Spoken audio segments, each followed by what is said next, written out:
Could you tell some more words about your assistance to Roma people? Look, let's say it's a big problem. Let's say this type of the things basically you can't change overnight. What's happening in the Czech Republic? It's happening that basically during the communist time, let's say the Roma population has been first. Basically, their traditional social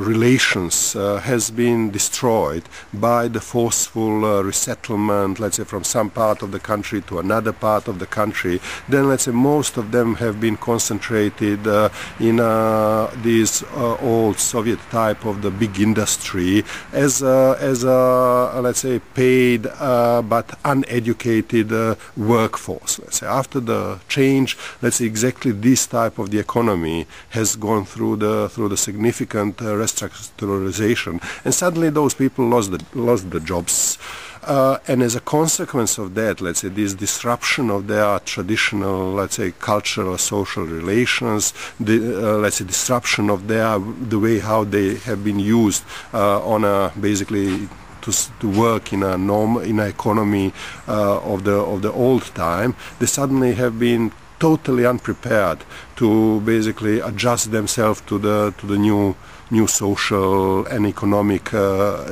realities, because they didn't have education, and many other reasons. So suddenly, and in addition to that, let's say basically these, let's say, deep-rooted racism which exists in a Czech society has basically started to push those people outside in a real poverty ghettos. So in some places it's just two houses in a city where basically all Romas have been moved by the local authorities. In some places it's a whole parts of the city where you suddenly have basically almost nobody work there. Children don't go to the school. It's a big families. There is a lot of drugs, a lot of prostitution, a lot of small crime, a lot of local mafia within those structures, and basically state without, let's say, wanting to take care about that. And it's a hell. Let's say when you are a young person born in such social environment, let's say, you don't have a chance. Let's say, and when you are a family who fall in a such trap, you don't really by yourself have a chance to get out. So what we do, we basically on a very individual basis, let's say, work with individual families who want to make a change in their life. Let's say not all families, let's say, have a capacity or will, let's say, to make a high. It's not easy for those people, let's say, to adjust for change. It's not easy to bring those kids to the school, and not only just to bring them, but to get them really regularly go to the school and so on and so on. So our social field workers work with them on a very individual basis, let's say, and help them in many different ways. And we also then really try to somehow lobby government to apply the policies which can say the solution. We are very often in a conflict with the local authorities, because the local politicians are basically buying cheap votes with pro-racist racist statements and policies, because, let's say, most of the majority population basically are happy when the gypsies are kicked out, believing that is solving problem, but in reality it's just making a problem even deeper, because the people who will grown up in such social environment will basically cannot do anything else but finish in a crime. It's simple like that.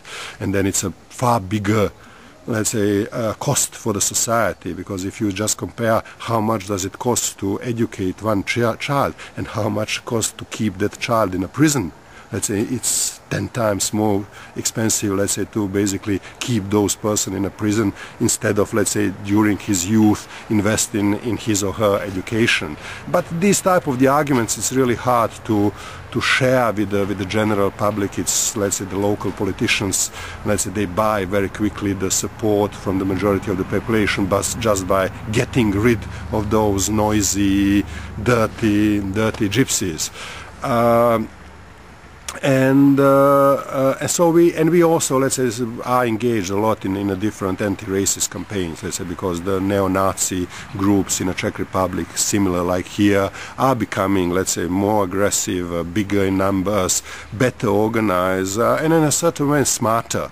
Let's say they really, let's say, are going through the process not only of being very violent towards specific vulnerable groups within the society, but they are also, let's say, coming with a basically smart political ambitions, let's say. So, and I always feel uncomfortable in societies where these far radical right, let's say, basically combine this violent behavior with the dangerous ideological concepts.